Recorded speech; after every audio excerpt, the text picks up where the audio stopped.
A 20-year-old kid taught himself Blender and After Effects as a teenager, made a short film in his bedroom about an internet urban legend, put it on YouTube, got 77 million views, and A24 called. What Kane Parsons did with that phone call is one of the most impressive directorial debuts I have ever seen. If you don't know what the Backrooms are, here's the short version. It started as a single image posted online in 2019, a photo of an empty room, yellow carpet, fluorescent lights, wallpaper. No doors, no windows, no way out. If you no-clip out of reality in the wrong place, you end up here. And something about that image hit a nerve that the internet had not felt in years. Kane Parsons took that idea in 2022 and made a found footage short that felt genuinely real. A company investigating these infinite empty spaces, something wrong lurking in the distance. It went viral in a way that very few horror projects ever do. The film expands that world into a proper story. Clark, played by Chiwetel Ejiofor, is a divorced furniture store owner and a failed architect who falls into the back rooms through his own basement. His therapist, Dr. Mary Klein, played by Renate Reinsve, becomes the person on the outside trying to find a way to bring him back.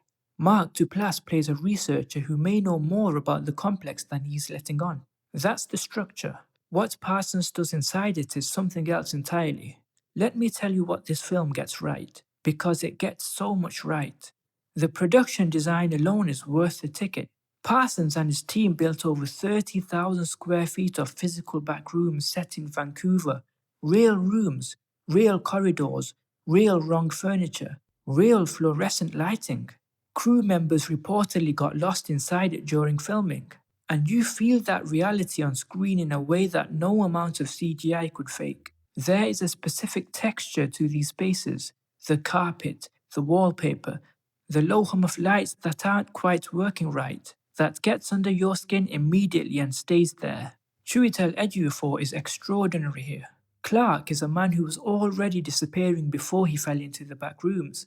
A failed marriage, a failed career, a life lived in the background of his own story. And Ejiofor plays that with a quietness that makes every moment of genuine terror land harder because you understand exactly how much this man has already lost. He doesn't have to lose much more before there's nothing left. Renate Reinsve as Mary is the film's emotional anchor on the outside, determined, increasingly desperate, and given enough to do that the character feels real rather than functional.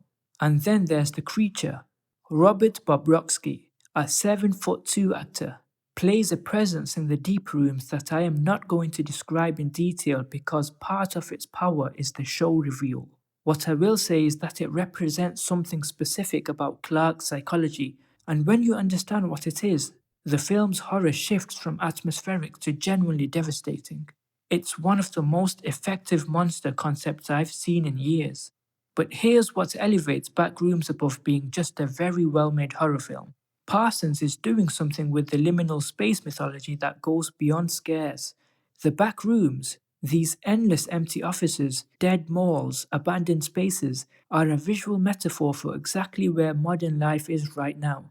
The hollowing out of public gathering spaces, the replacement of human connection with sterile digital substitutes. Clark is an architect who couldn't build anything real, trapped forever inside the architecture of nowhere. That's not an accident, that's a filmmaker who's thinking. Now, it isn't perfect.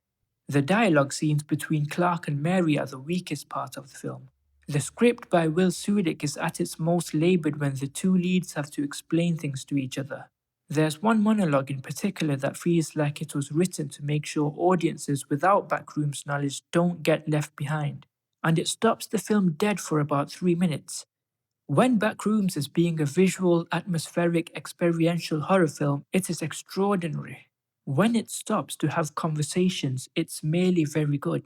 The ending is also slightly flat. Not bad, not unsatisfying, but quieter than the bill deserves.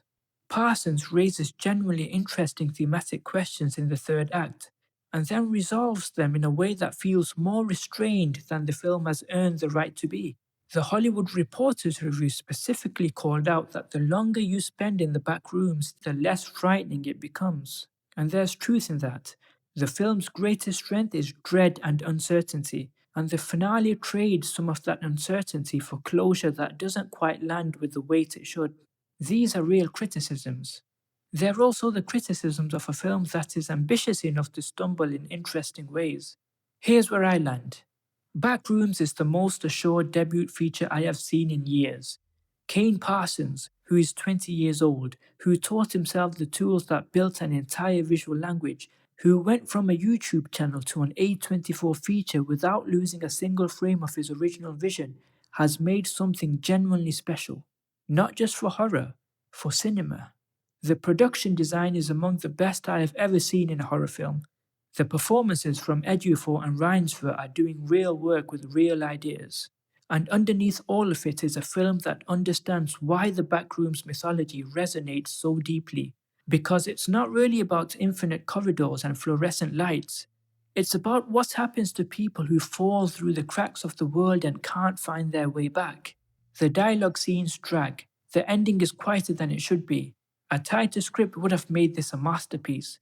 What it is instead is one of the best horror films of the year, and one of the most remarkable debuts from a filmmaker this young that I can remember. I am giving Backrooms an 8 out of 10.